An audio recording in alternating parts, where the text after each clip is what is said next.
Okay. So we'll continue with the central dogma's final step. Okay. The first step of the central dogma is DNA replication. So where one DNA molecule produces another DNA molecule. What is this process, children? Replication. One DNA molecule producing an RNA molecule. What is that process called? Transcription. So we saw the enzymes required for replication and how the DNA is getting replicated. From the DNA, how RNA is made, what are the enzymes for that, and how the DNA is made into a RNA. That also we saw. Now we'll go to the final step. This RNA has to be made into a protein, or this RNA has to give a protein. If this is done, our central dogma of molecular biology is completely over. Is it clear? So from the DNA, you should be getting a protein molecule. Clear, children? Now, before getting into this step, you should know who proposed the central dogma of molecular biology. This was proposed by a scientist named Francis Crick. Francis Crick. And in some literature, they have given it as Francois Crick also. Okay, depends on the literature. So the name is Crick. Crick was the person who basically proposed this central dogma of molecular biology. Okay. Now, before getting into this step also, let us understand what a protein is and how it is related to RNA and what is the process we are getting into. Is it clear? The first thing is protein is a chain of amino acids. Protein is a chain of amino acids. Okay. In total, there are 20 amino acids. There are a total of 20 amino acids. And these 20 amino acids form a chain and they together give a compound, or they give out a molecule that is called as the protein molecule. Out of these 20 amino acids, each and every amino acid comes out as a result of a codon. I'll tell you what that is. This 20 amino acids generally forms a linear chain. Linear chain means one amino acid, next amino acid, next amino acid, next amino acid, like that. One behind the other, a linear way, these amino acids form a molecule, and that is called a protein molecule. Now, after Francis Crick told about the central dogma, there was one more person who came. His name was George Gamow. George Gamow. What this George Gamow did was, he said, what he has proposed here is correct. And RNA forming a protein is a little complex biochemical pathway. It's a complex biochemical pathway. Why? Because he says there are 4 nitrogen bases: adenine, guanine, thymine, cytosine in DNA, and the thymine is substituted by uracil in case of RNA. There are just 4 nitrogen bases. And we have already seen when we are doing transcription that when we are drawing an RNA strand, we would have written like this. We would have put A, U, G, T, A, G, C. Like this, we would have written a code, and we would have written this also. And we would have put A.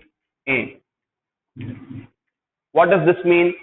Each triplet or a triad that is found in the RNA actually codes for an amino acid. What do I mean by code for an amino acid? It gives one amino acid. So each triplet that is found in an mRNA gives out an amino acid. Let us keep it as giving out an amino acid. It does not give out amino acid. It codes for an amino acid. We'll see that when we are doing the process of translation, how it actually does, because there is a tRNA that comes here and helps it to do. So for now, you keep in your mind that each triplet or triad that is found on an mRNA strand actually codes or gives one amino acid. Is it clear, children? So he said there are just 4 nitrogen bases, but there are a total of 20 amino acids. So how is it possible?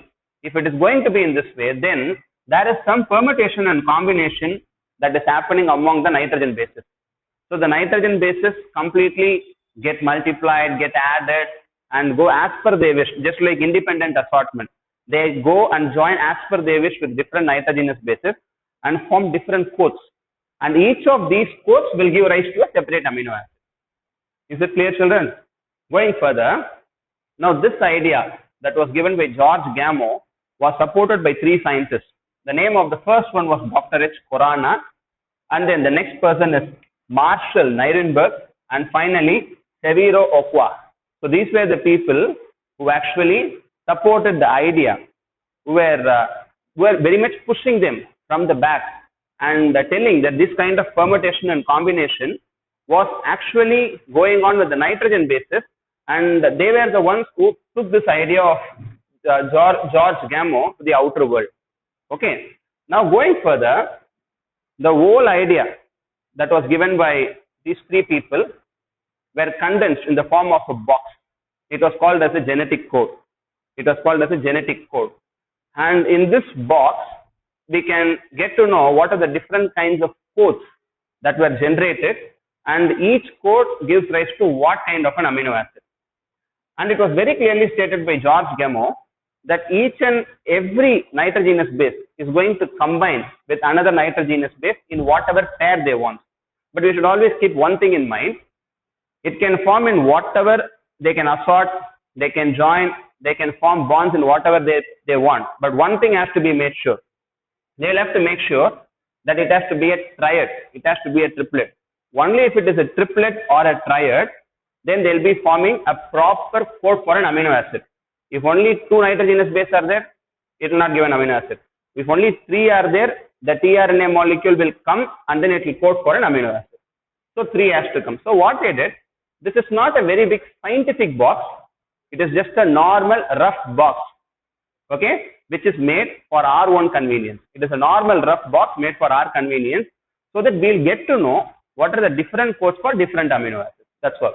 So what he did is, they framed the box, and after framing the box, they put one sequence here. That is one set of nitrogenous bases here. That is uracil, adenine, cytosine, and guanine. And that side also uracil, adenine, cytosine, and guanine. Why they put uracil instead of thymine? It is because we are coding with RNA. So we'll be having only uracil. And apart from these two, each and every code will be going on with one more sequence of UAGNC, because it has to be a triplet. Am I right? So it is UACG for here, and one more UACG for here, UACG, like this. So they started putting the permutation and combination for different nitrogenous bases. Uracil, uracil, uracil, uracil. Fine. And then here also it is uracil, they put U. So this would be the first codon. Is it clear, children? Now again, UUA. Second codon. UUC. Third codon. UUG. Fourth codon. In the same way, the second box, UAU, first codon, UAA, second codon. Like this, it goes on. Is it clear? Now, this is the codon. You can call it as a codon, or you can call it as a code also. Is it clear? So, each and every box will be having 4 codes in total. So, if you total all the 16 boxes, you will be getting a total of 64 codes. Is it clear? Out of the 64 codes, 61 codes will give rise to amino acid. Is it clear, children? 61 codes will give rise to amino acid. 3 of them will not give rise to amino acid. They are called as nonsense codes. So the 64 codes, 61 will give rise to amino acids, and 3 will not give rise to amino acids, and they are called nonsense codes. Is it clear? So one thing we'll have to keep in our mind is, from this genetic code box, you need 3 nitrogenous bases to code for an amino acid. If you are not having 3 nitrogenous bases, it will not code for an amino acid. Okay? And if it is a nonsense code, then also it will not code for an amino acid. And the second thing is, there are a total of only 20 amino acids, but we are having 64 codes. There are only 20 amino acids, but there are 64 codes. How is it possible to have, you should be having more number of amino acids then. Then why are you having less number of amino acids? We'll see that in the salient features of genetic code. Okay. The third important thing is, there are only 4 nitrogenous bases, and here the thymine is not into consideration. It is only the uracil under consideration, because the process of translation happens after the process of transcription, that is the production of RNA. Is it clear, children? So please make a note of this, then we'll see the salient features.